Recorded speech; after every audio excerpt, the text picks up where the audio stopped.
da engenharia no passado e o ensino da engenharia no futuro.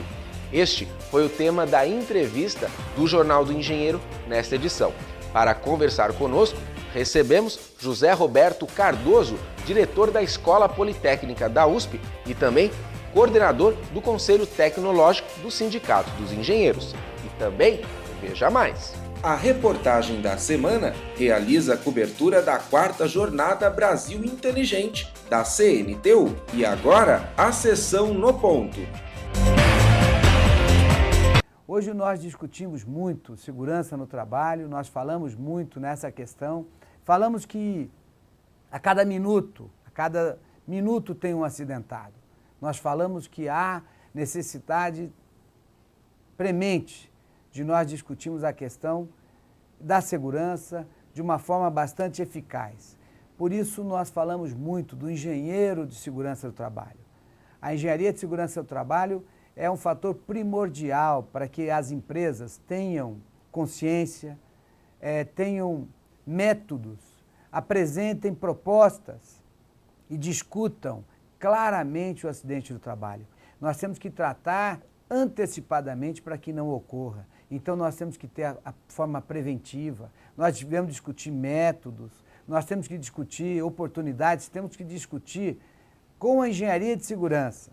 De fato, nós temos que ressaltar que há necessidade de termos engenheiros de segurança do trabalho participando efetivamente nas empresas, opinando efetivamente nas questões da segurança e, sem dúvida nenhuma, acompanhando o trabalhador brasileiro.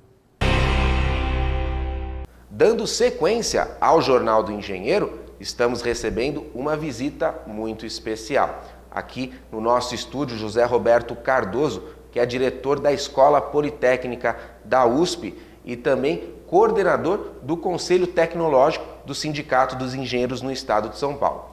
E o tema vai ser este universo da engenharia, universo da academia, perspectivas para os profissionais em formação e também os já formados. Mas antes quero saudar aqui, professor, é um prazer recebê-lo aqui. Prazer é todo meu.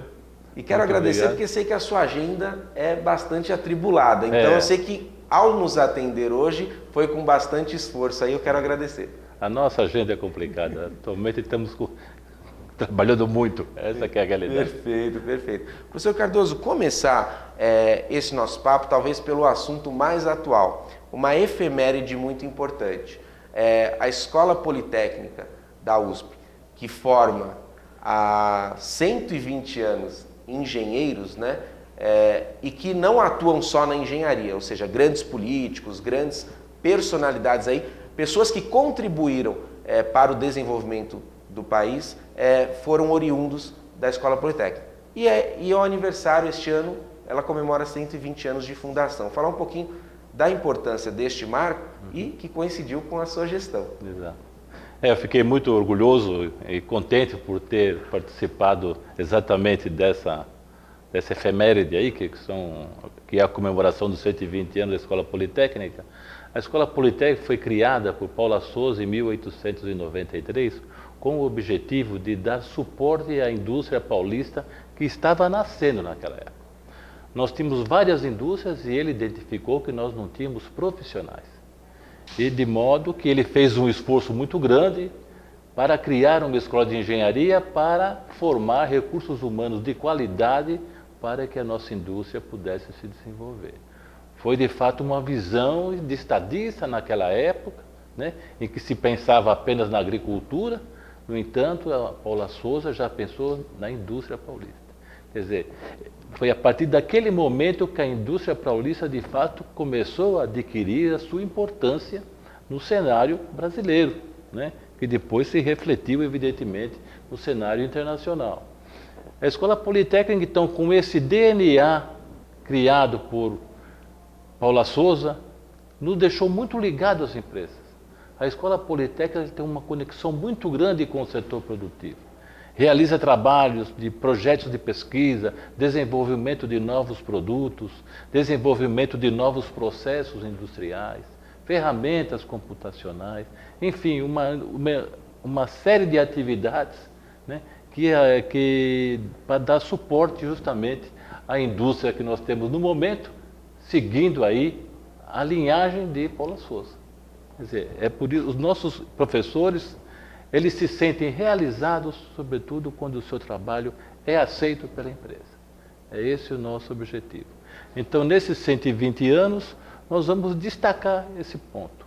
E, evidentemente, sempre pensando, né, no desafio que foi realizar aqueles 120, conceber aquela escola de engenharia há 120 anos atrás, vamos tentar agora criar uma nova escola de engenharia para o novo século que estamos entrando. Quer dizer, esse é o nosso objetivo. Perfeito, nós vamos já falar desta nova escola aí, desses novos conceitos, novas demandas, né? Porque a academia que fala da teoria nada mais é do que o estudo da prática, né? Exato. A prática dinâmica, o mundo dinâmico, é preciso teorizá-lo para que ele possa ser entendido. Só um pouquinho na sua fala, tratar um pouquinho da sua fala, professor. Nós tivemos recentemente no Sindicato dos Engenheiros uma homenagem do sindicato para a Escola Politécnica. Exato, né? exato. É homenagem mais que justa, né? O nosso diretor Allen Abert nos fez respirar, em seu discurso, nos fez respirar aqueles tempos que antecederam a fundação da Poli. E dizia ele que o Paula Souza, né, que enfrentou as resistências para a criação da escola, ele enfrentou o seguinte dilema. As pessoas diziam o seguinte à época: não, mas se a gente já copia os projetos feitos no exterior, para que nós vamos gastar dinheiro para que a gente crie os nossos próprios projetos? Qual a lógica disso? Hoje é evidente a importância. Hoje nós exportamos conhecimento em engenharia. Hoje a engenharia brasileira se internacionaliza. Exato. Porém, à época, enfrentar essas resistências é algo muito significativo. E eu queria perguntar para o senhor o seguinte: quais os reflexos o senhor encontra no DNA da Poli por conta dessa história? Costumo, às vezes, estudar a história das organizações e isso faz muito sentido. Lá no início, um fato muito marcante reflete nos dias de hoje. Talvez por isso a Poli seja tão inovadora. Exato. Bom, o que aconteceu naquela ocasião,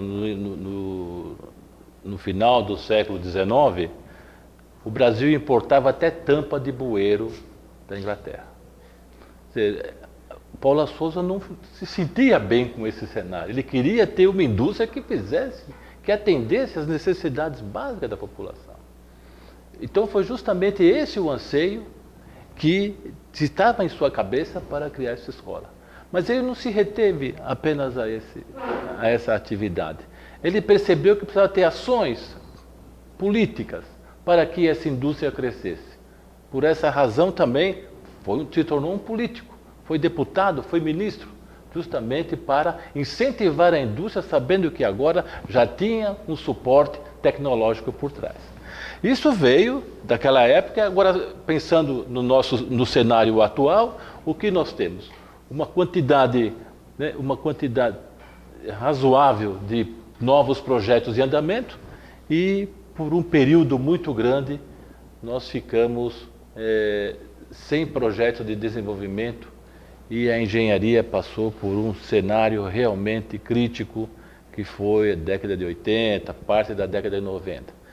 Isso debilitou a profissão, vários engenheiros deixaram a profissão e partiram para outras atividades, e depois, no início dos anos 2000, foi retomado o desenvolvimento, sobretudo pelo crescimento dos países asiáticos, e nós percebemos que, nesse momento, nós não tínhamos engenheiros suficientes para atender essa demanda, sobretudo engenheiros de projeto.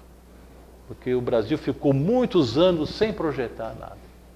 Então, a deficiência de engenharia de projetos no Brasil ainda se faz sentir. Ainda se faz sentir.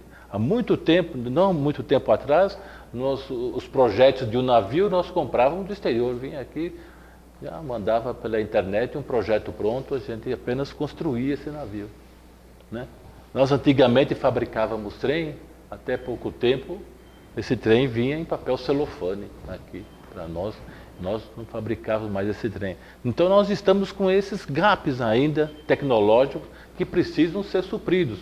Enquanto esses gaps tecnológicos não forem supridos, nós vamos ficar ainda sujeitos a problema de não ter um mercado interno. Fica sempre aquela dúvida, né? Nós não temos uma indústria grande porque não tem mercado. Não tem mercado por isso não tem indústria grande. Quer dizer, nós temos que, de fato, ser audaciosos, pegar e investir em projetos que, de fato, sejam projetos de qualidade e que atinjam o cenário mundial. Nós não podemos mais pensar simplesmente em fabricar algo para o nosso mercado, né? Na escola politécnica, nós temos essa preocupação já há algum tempo, tanto que há 10, 12 anos atrás, nós disparamos aí um processo intenso, agressivo de internacionalização. Quer dizer, para que a gente consiga, de fato, atingir o cenário internacional, nós precisamos ter engenheiros que, de fato, tenham vivência nesse cenário internacional. Não basta ele pegar e aprender uma língua apenas, para que ele consiga chegar no país e fazer negócio. Para ele chegar em qualquer país e fazer negócio, além da língua, ele precisa ter conhecimento da cultura. Ele precisa ter conhecimento de outros saberes para que isso possa ajudá-lo a entabular negociações de projeto e sem dúvida, aí, levar o nosso conhecimento para o exterior. Nós temos várias experiências de sucesso nessa área. Eu falo, por exemplo, do setor elétrico. O Brasil, na área do setor elétrico, estudos de sistemas, tem uma competência muito grande. Exportou esse conhecimento, né? Na área de engenharia de software, tecnologia de informação também. Mas ainda falta muito. Nós precisamos ter competência de chegar e fazer várias empresas, não apenas uma, duas, mas várias, que saibam projetar navios, que saibam projetar trens, que saibam, de fato, criar produtos tecnológicos que levem, de fato, a um avanço do nosso país. Perfeito. Professor, então, com certeza, para que nós possamos criar mais e melhores projetos, isso passa pelo ensino. No próximo bloco a gente vai falar sobre isso. E este primeiro bloco tratou um pouquinho da parte histórica aí da Escola Politécnica da USP, que comemora 120 anos em 2013 e que há mais de 100 anos aí a engenharia decretou a independência, porque importar tampa de bueiro, qual que é a complexidade disso, né? Até isso a gente copiava. Agora nós estamos avançando na parte de inovação tecnológica. E vamos também falar como o Sindicato dos Engenheiros atua neste cenário. Ainda nesta edição, a 4ª Jornada Brasil Inteligente, da CNTU.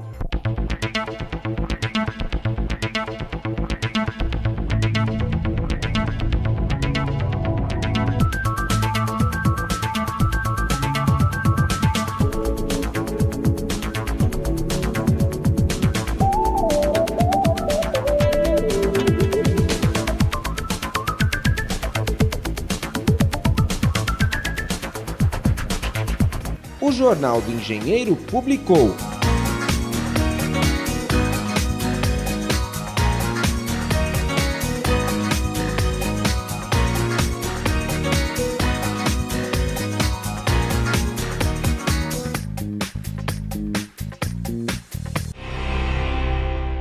Estamos de volta nesta edição, o Jornal do Engenheiro entrevistando José Roberto Cardoso, professor doutor, diretor da Escola Politécnica da USP e também coordenador do Conselho Tecnológico do Sindicato dos Engenheiros no Estado de São Paulo. Daqui a pouquinho vamos falar um pouquinho deste importante departamento que pensa a inovação no Sindicato dos Engenheiros. Professor, no bloco anterior a gente fez aí uma viagem histórica a respeito da engenharia relacionada com a Escola Politécnica, que na verdade as duas histórias se confundem.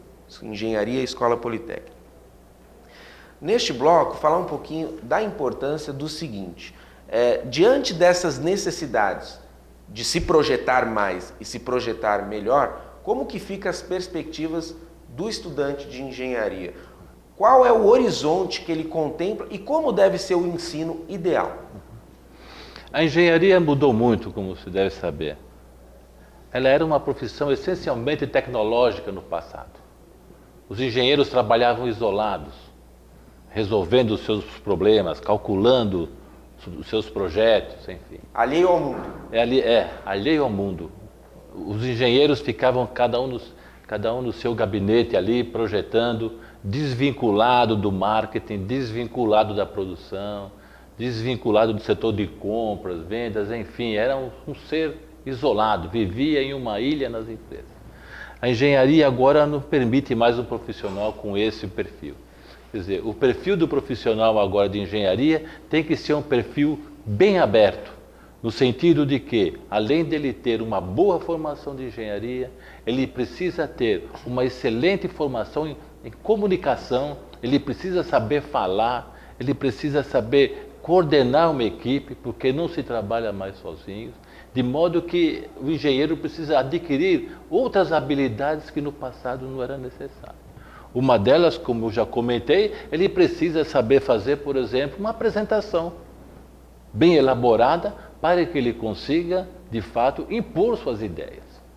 O engenheiro também, ele não é a única profissão, talvez, em que ele consegue fazer o que ele quiser após formado. Ele não está amarrado à sua formação. Ele pode fazer um curso de engenharia elétrica e trabalhar na área administrativa, trabalhar com engenharia mecânica, fazer qualquer outra atividade, porque o cenário da engenharia agora é multidisciplinar. Então, os cursos de engenharia, né, precisam se preocupar e dar uma formação um pouco mais generalista, uma generalista não apenas no que se refere às questões da engenharia. Ele precisa ter contato, por exemplo, com outras escolas. O engenheiro atualmente ele precisa ter um contato importante com a arte e a cultura. A arte e a cultura atualmente é fundamental para a engenharia, porque são justamente as atividades, esse contato com a arte e a cultura é aquilo que vai dar criatividade, vai estimulá-lo a ser criativo e, evidentemente, é isso que leva à inovação. Há uma frase importante de Steve Wozniak, que é um dos donos da Apple, né?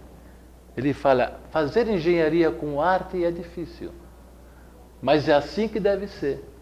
Quer dizer, um engenheiro precisa ter contato com o pessoal do design, precisa ter contato com o pessoal de artes plásticas, com os arquitetos, enfim, para que isso estimule a sua criatividade, né?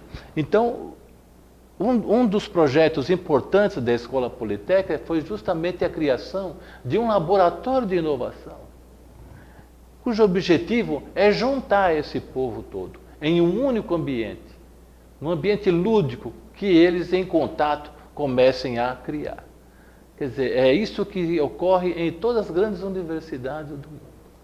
Nós teremos nesse espaço aí locais para que todos os alunos realizem seus projetos espontâneos que aparecem aos montes nas escolas. Tem alunos que gostam de trabalhar com carros, com veículos, outros com aviões, outros com robozinho, outros gostam de trabalhar com computação, software livre. E são atividades espontâneas, não está no currículo. Mas ele precisa ter esse espaço na escola para que ele consiga se desenvolver. E também precisa ter um espaço grande que ele consiga até trabalhar sozinho, porque muitas vezes ele quer ter um pouco de privacidade, porque ali ele vai realmente pôr em destaque sua identidade. Então nós teremos um conjunto de algo em torno de 400 estações de trabalho, né? Com recursos computacionais de última geração, com softwares de simulação mais conhecidos e um sistema de prototipagem rápida com impressora 3D, ateliês, oficina elétrica, oficina mecânica, oficina de eletrônica, o que for necessário para que ele consiga realizar aquele projeto que tem na cabeça que sozinho em casa ou numa escola ele não conseguiria. Ele precisa ter esse espaço.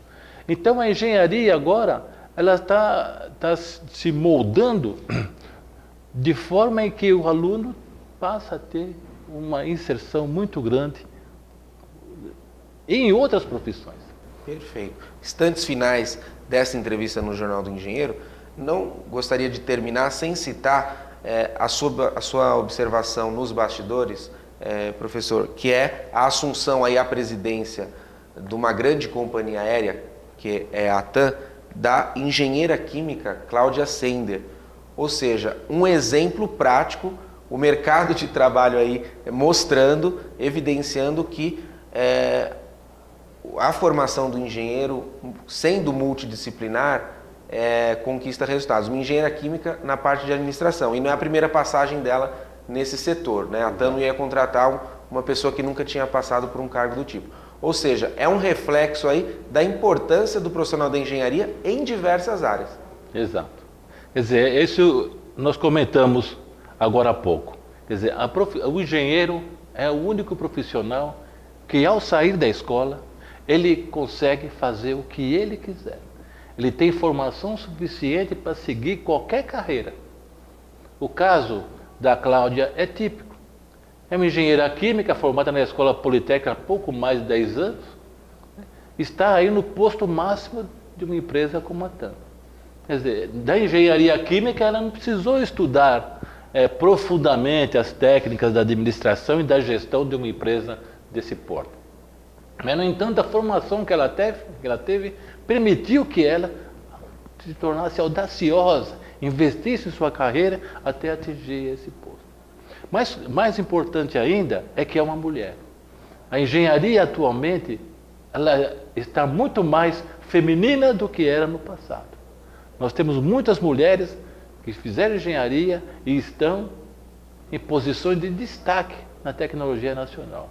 Grandes empresas, né, contratam mulheres para exercer cargos de direção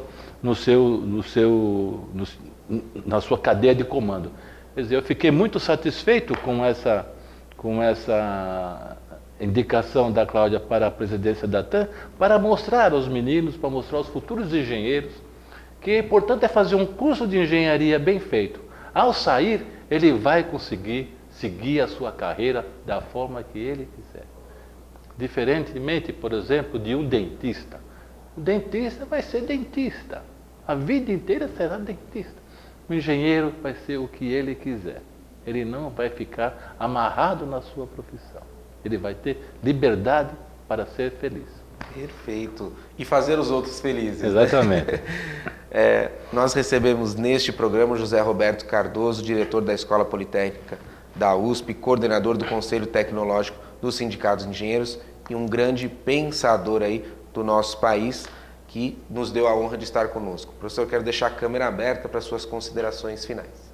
Bom, eu agradeço muito o convite por participar desse encontro e destacar que o Conselho Tecnológico do Sindicato dos Engenheiros, né, foi uma iniciativa do nosso presidente, o engenheiro Murilo, que teve essa ideia de congregar grandes profissionais para poder discutir os grandes problemas nacionais.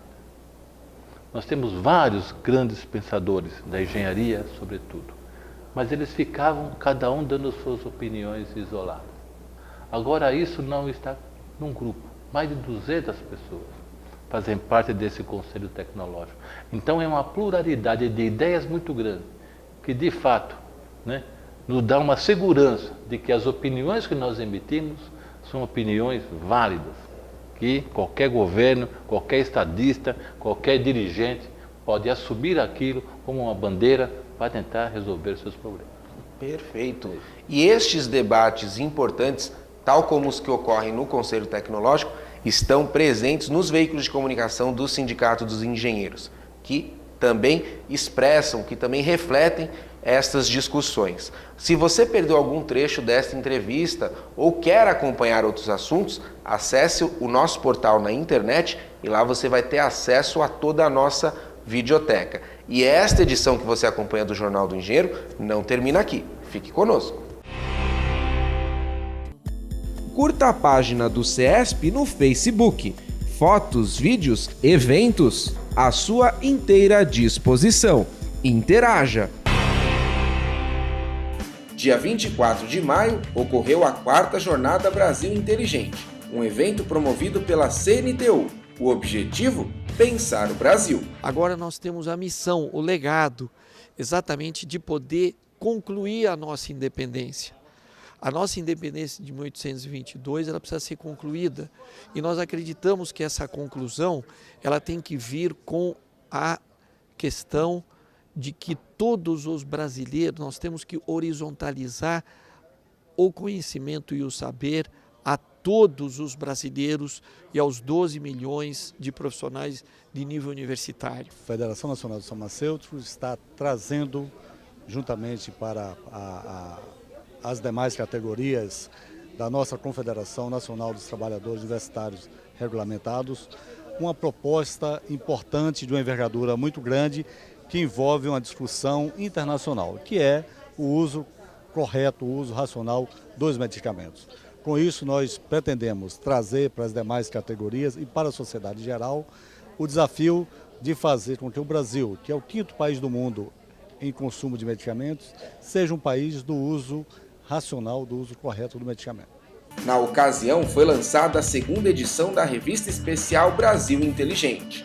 Na capa, uma campanha propositiva: debater o país que queremos em 2022. Na ocasião, o diretor do DIEESE proferiu palestra, cujo tema foi a independência já conquistada e a nação por construir. O debate ele é relevante pela iniciativa da CNTU de abrir uma reflexão sobre estratégia de desenvolvimento para o Brasil, o projeto Brasil Inteligente, toda essa mobilização por pensarmos a estratégia de desenvolvimento, significa que os trabalhadores, no caso aqui os profissionais de nível superior, estão colocando a sua competência, o seu conhecimento, a sua experiência a serviço de escolhas.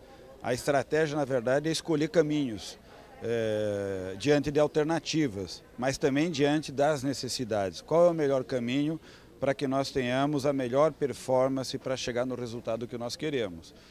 Essas escolhas são escolhas essencialmente políticas, orientadas por boa fundamentação técnica, mas no fundo são escolhas políticas, porque há vários caminhos.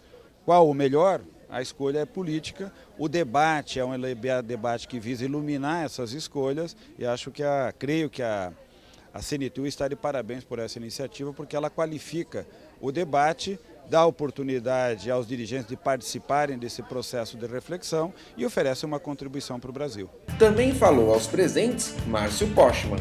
A temática foi as profissões e perspectivas do trabalho. O especialista também destacou a importância do evento. Nós estamos cada vez mais identificando que o ativo de um país, o ativo da dinâmica econômica é o conhecimento.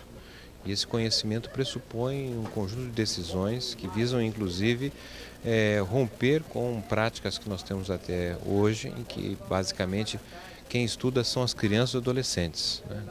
Identificando que o conhecimento é algo que deve nos acompanhar ao longo da nossa vida, é absolutamente necessário rever o modelo educacional que nós temos, abrindo a possibilidade de cada vez mais termos uma educação ao longo da vida, uma vez com que as trajetórias ocupacionais que no passado, não tão distante, eram as trajetórias em que as pessoas entravam no mercado de trabalho e permaneciam 30, 35 anos exercendo uma atividade, isso praticamente se reduziu dramaticamente. As 2 palestras podem ser assistidas na íntegra.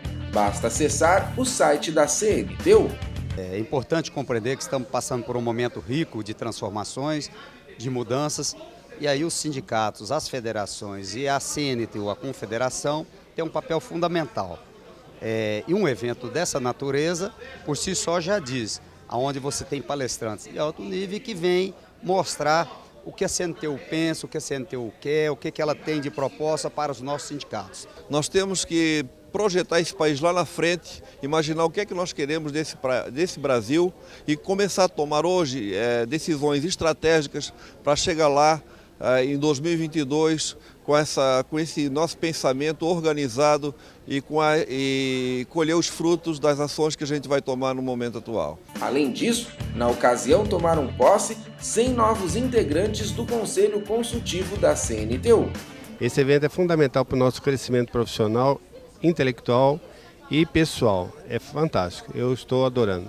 esse projeto de Brasil Inteligente e visando a data de 2022 é organizar os nossos pensamentos, as nossas energias, para que nessa data, que representa 2 séculos de independência, a gente possa atingir a maturidade e que o Brasil deseja como república e como país. Para saber mais sobre o desenvolvimento brasileiro e o papel dos profissionais liberais neste desafio, acesse o nosso portal na internet. Associe-se ao CESP pela internet. Juntos somos mais fortes.